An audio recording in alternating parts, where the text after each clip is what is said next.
Boa tarde, gente. Como eu tinha dito, hoje a gente vai trabalhar com resolução de algumas questões que englobam todos os pontos trabalhados aqui na termoquímica. Então, vamos lá. Vou começar com uma questão bem simplesinha, mas que envolve alguns conceitos. Conforme a reação a seguir, responda o que se pede. A reação é essa aqui, ó. 3O2 produzindo 2O3. O que é que ocorre nessa reação? Ocorre que 3 mols de oxigênio gasoso se transformam em 2 mols de O3. Eu estou frisando bem aqui os coeficientes, porque eles são de fundamental importância aqui quando a gente usa a estequiometria nas reações termoquímicas. Lá no ano passado, no finalzinho do ano passado, vocês devem ter trabalhado estequiometria, e esses coeficientes indicam as quantidades. Então isso vai servir para a gente descobrir massa, volume, número de moléculas e por aí vai. No momento, nos interessa apenas relacionar esses coeficientes com a variação energética aqui de uma reação. Na letra A, essa reação absorve ou libera calor? Como é que a gente sabe se uma reação absorve ou libera calor? É só olhar para o ΔH, gente, ó. Se o ΔH for positivo, indica que a reação absorve calor. Se o ΔH for negativo, indica que ocorre a liberação de calor, que está sobrando energia nos produtos. Aqui nesse caso, essa reação precisa de calor para acontecer. Então, para eu transformar oxigênio em ozônio, eu preciso de energia. Então, eu posso afirmar aqui que essa reação ela absorve calor, ela é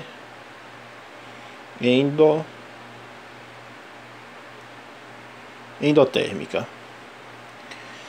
Letra B. Qual o valor do ΔH para a obtenção de 1 mol de ozônio? Bom, o valor do ΔH dessa reação aqui é de 66 quilocalorias. Só que nessa reação aqui, a gente tem a obtenção de 2 mols de ozônio. Observem aqui, o coeficiente indica o número de mol. Então, nessa reação aqui, ao obter 2 mols de ozônio, a gente precisa de 66 quilocalorias. Só que ele quer para obter apenas 1 mol. Regrinha de 3. Se para obter 2 mol de ozônio eu preciso de 66 quilocalorias, para obter 1 mol de ozônio, quanto eu vou precisar? X vai ser igual a 33 quilocalorias.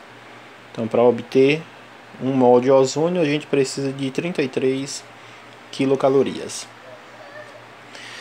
Na letra C, mais uma vez, ele faz esse tipo de relação aqui, ó. Qual o valor do ΔH para a transformação de 16 gramas de oxigênio em ozônio? Bom, observem que aqui ele não está trabalhando com o número de mol, ele está trabalhando sim com a massa. Quando se trabalha com a massa, a gente precisa conhecer as massas molares aqui das substâncias envolvidas. Ele quer 16 gramas de oxigênio. Gente, nessa reação aqui, padrão, vocês devem se lembrar que o O2 tem massa 32. Como é que eu sei isso? Eu vou lá na tabela periódica, vejo que o oxigênio tem massa 16. Como o gás oxigênio é O2, então uma molécula de O2 tem 32. 1 mol de O2 tem 32 gramas. Só que aqui são 3 mols. Então vai ser 3 vezes 32, que é igual a 96 gramas. Quando se trabalhar com massa, é interessante que a gente faça esse cálculo aqui inicial. Ó, eu pego as substâncias aqui na reação, no problema, e descubro a minha massa padrão aqui da minha receita, da minha reação. Eu sei que 3 do O2 produz 2 do O3. Então, 3 vezes 32 dá 96. Eu não vou precisar do ozônio aqui, mas se eu fizesse, a gente veria que obrigatoriamente aqui do outro lado eu tenho que ter 96 gramas também. Não esqueçam que a soma das massas dos reagentes tem que ser igual à soma das massas dos produtos. Então na natureza nada se perde, nada se cria, tudo se transforma. Então o que for reagente vai se transformar em produto. Não há perda de massa aqui. Então 96 gramas de O2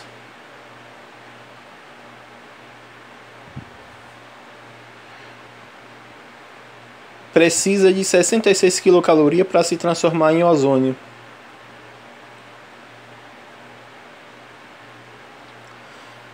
Se eu quero transformar só 16 gramas de O2, quanto de energia eu preciso? X igual a 16 vezes 66 sobre 96. Por 2 dá 8, dá 48. 8 por 48 dá 6. 6 aqui. 66 dividido por 6. Então, 11 quilocalorias é o que é necessário para transformar 16 gramas de oxigênio em ozônio. A próxima questão é uma questão que envolve as energias de ligação. Mais uma vez frisando, gente, vocês precisam de um pré-requisitozinho aqui de ligações químicas. Eu vou procurar trabalhar com questões em que a reação já venha com as ligações, a fórmula estrutural definida. A gente não teve tempo de revisar isso, de ligações químicas, mas eu vou mostrar aqui para vocês como é que fica essa reação aqui, mostrando as fórmulas estruturais de cada uma dessas substâncias. Cloro Cl2, 3Cl, porque só um tracinho, porque o cloro é da família 7A, só precisa de uma ligação. Mais 2NH3, NH,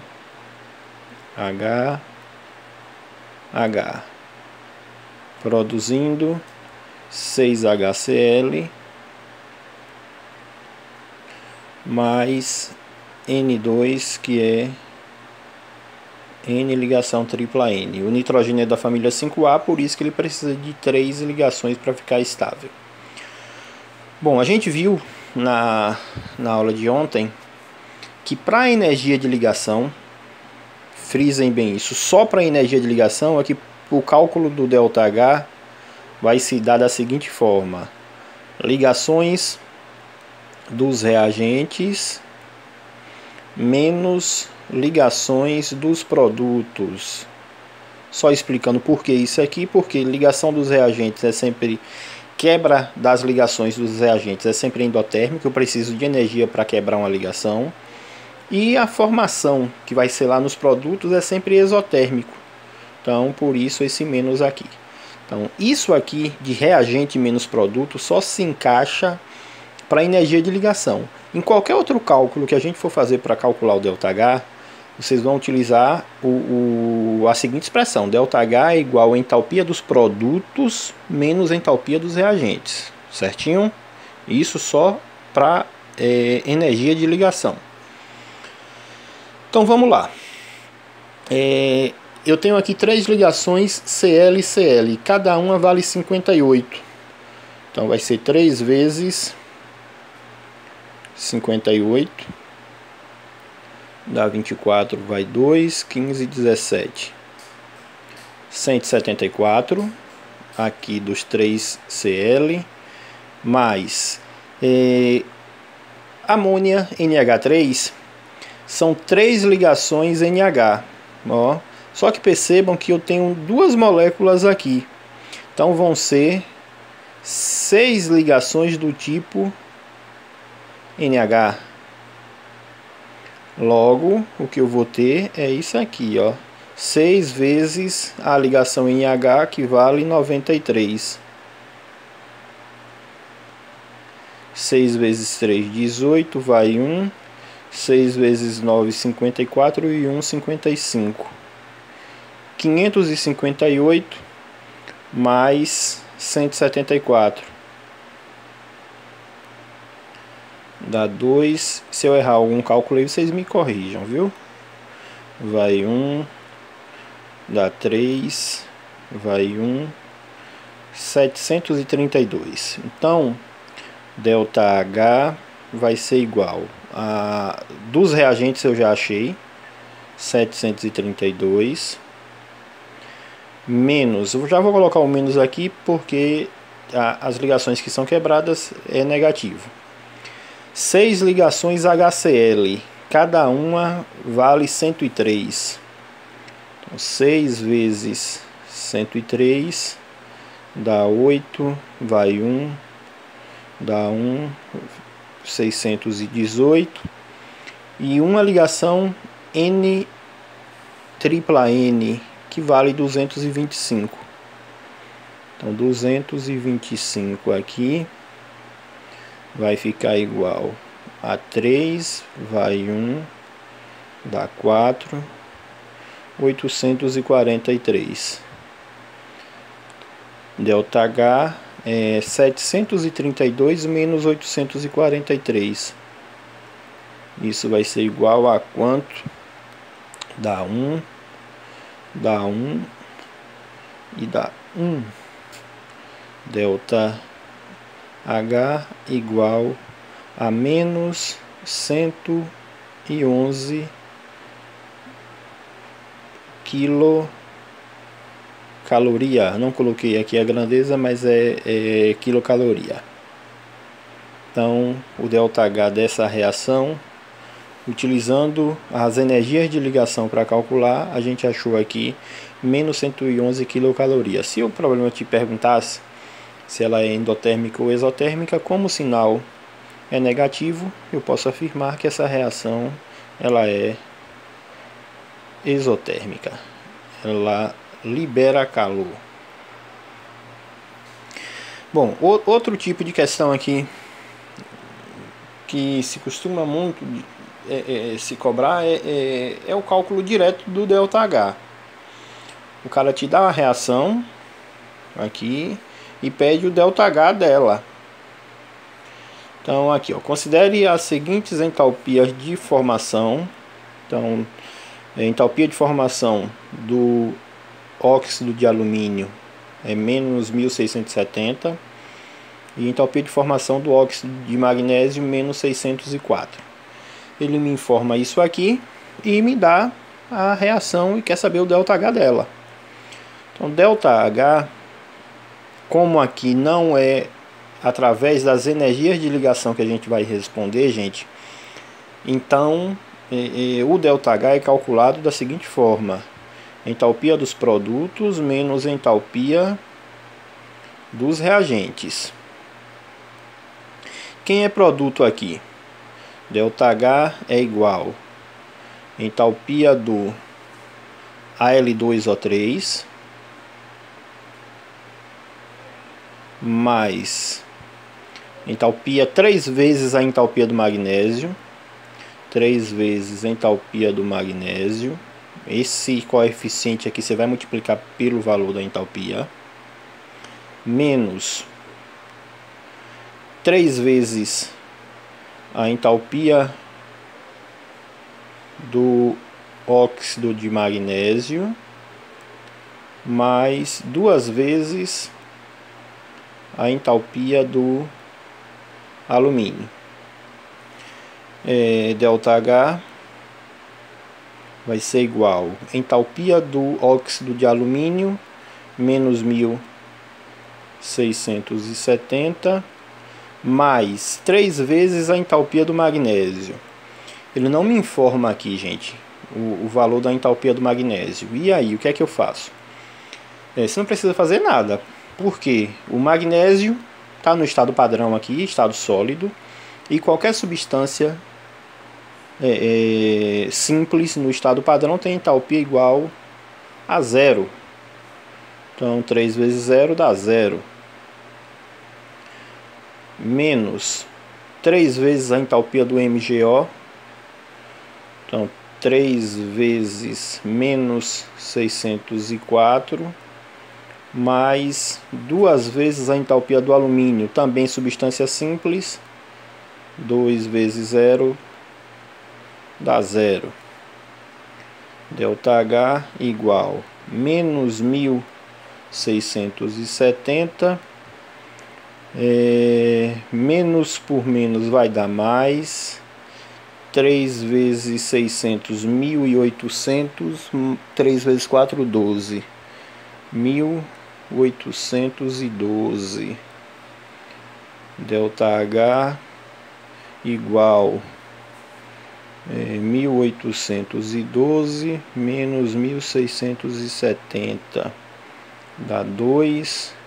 11 menos 7 dá 4. 17 dá 1. Então, mantenho o sinal do maior, mais 142 kJ por mol. Então, esse é o ΔH da reação. Essa reação apresenta, ela precisa de calor para acontecer. Ela é endotérmica, certinho. E aqui talvez seja o tipo de questão mais dificultosa. Aqui envolve a lei de Hess. A gente tem que ficar atento, como eu já frisei, sempre na equação problema. Observe esse exemplo aqui, ó. A partir das reações a seguir, calcule o ΔH de formação do WC. Mesmo que o problema não te fornecesse a entalpia de formação do WC, você teria por obrigação saber. Como é que eu sei? O que é entalpia de formação? Entalpia de formação é a formação de um mol de uma substância a partir da substância simples no estado padrão. Que elemento é esse? Tungstênio. O estado padrão do tungstênio é sólido. Qual o estado padrão do carbono? Grafite. Então eu tenho carbono grafite e tenho um tungstênio sólido formando 1 mol do WC sólido. Então o que eu quero descobrir é o ΔH dessa reação aqui. Bom, eu não tenho aí o ΔH do WC. Se eu tivesse, eu saberia, porque eu sei que do W é 0 e do carbono grafite é 0. Só que ele não me informa nada disso aí. O que ele me informa são 3 reações, 3 reações intermediárias aqui, e que a partir dessas reações a gente vai ter que chegar nessa reação problema. E como é que você chega nela? Bom, gente, você vai observar aqui quais são as substâncias que se encontram nessa reação problema. E vai observar em cada uma das reações intermediárias aí, onde elas se encontram. Por exemplo, carbono-grafite. Carbono-grafite se encontra em quais reações aqui? Na reação 1 tem carbono-grafite? Não. Na reação 2 eu tenho. Na 3 não. Então carbono-grafite eu só tenho na reação 2. Então eu já posso usar essa reação 2 aqui. O que é que eu vou fazer com ela? Onde é que eu preciso do carbono-grafite aqui na reação problema? Eu preciso do lado dos reagentes e preciso de 1 mol. Como é que o carbono-grafite se apresenta aqui nessa reação 2? Se apresenta do lado dos reagentes e também como 1 mol. Eu preciso fazer alguma coisa com essa reação para ter carbono-grafite do lado dos reagentes? Não, ele já está aqui, exatamente do jeito que a gente quer. Então essa reação 2, você vai mantê-la do mesmo jeito. Carbono-grafite. Eu vou repeti-las aqui só para a gente chegar no resultado final. Vocês não precisam fazer isso não, viu? Aqui mesmo na reação você vai poder colocar mantém, inverte, para não perder tempo. Então carbono-grafite mais O2 produzindo CO2. Repito tudo. ΔH igual a menos 1196 kJ. Qual é a segunda substância que a gente tem aqui? O tungstênio, o W. Eu tenho um tungstênio aqui na primeira reação? Tenho. O tungstênio está exatamente do lado dos reagentes como eu quero aqui também. Tem tungstênio aqui em outra reação, apenas ele, substância simples? Não, ó. Ele aparece aqui também, mas é como substância composta, não nos interessa nesse caso aqui. Então a reação 1 eu também vou manter, porque o tungstênio está exatamente do jeitinho que a gente quer. Então, reação 1, vamos manter também W sólido mais 3,5 de O2 produzindo WO3, ΔH igual a menos 840 kJ. E a última substância aqui que a gente precisa na reação problema é o WC, o carbeto de tungstênio, do lado dos produtos. Onde é que eu tenho o carbeto de tungstênio aqui nessas três reações? Ele só aparece aqui, ó, na reação 3. Onde é que a gente precisa dele? A gente precisa dele do lado dos produtos. Só que aqui ele se encontra do lado dos reagentes. E vou precisar fazer o quê? Eu vou precisar inverter essa reação. Quando eu inverto essa reação, o que era produto passa a ser reagente, o que era reagente passa a ser produto. Então, reação 3 aqui, invertida, vai ficar, ó, observem, WO3 mais CO2, os produtos passam a ser reagentes, produzindo WC mais 5,5 de O2. O ΔH dessa reação era menos 840, igual da primeira, ó, coincidência. Como eu inverti a reação, o ΔH também é invertido. Então isso aqui passa a ser 840 kJ. Bom, feito tudo isso, a gente vai confirmar se a gente chegou na reação que a gente queria. Como é que eu faço isso? Substâncias iguais do mesmo lado, a gente soma. Em lados opostos, a gente subtrai. Então aqui, ó, trióxido de tungstênio, eu tenho 1 mol aqui e tenho 1 mol aqui. Então, em lados opostos, eu corto. CO2, eu tenho CO2 aqui desse lado e CO2 do lado de lá. Eu corto também. Quem mais eu tenho aqui? Oxigênio. 3 meios é o mesmo que 1,5, né? 1,5 mais 1 daqui, 2,5. 5 sobre 2, quanto é? Não é 2,5? Então, a quantidade de oxigênios que eu tenho desse lado é igual à quantidade de oxigênio que eu tenho aqui. O que é que sobrou pra gente? Sobrou carbono, grafite, mais tungstênio sólido, produzindo WC delta H igual menos 840 mais 840. Eu corto. O que é que sobra aqui? Delta H igual a menos 1196 kJ por mol. Então, a reação de carbono grafite mais tungstênio produzindo WC é uma reação exotérmica. A gente só pegando essa reaçãozinha aqui que está terminando,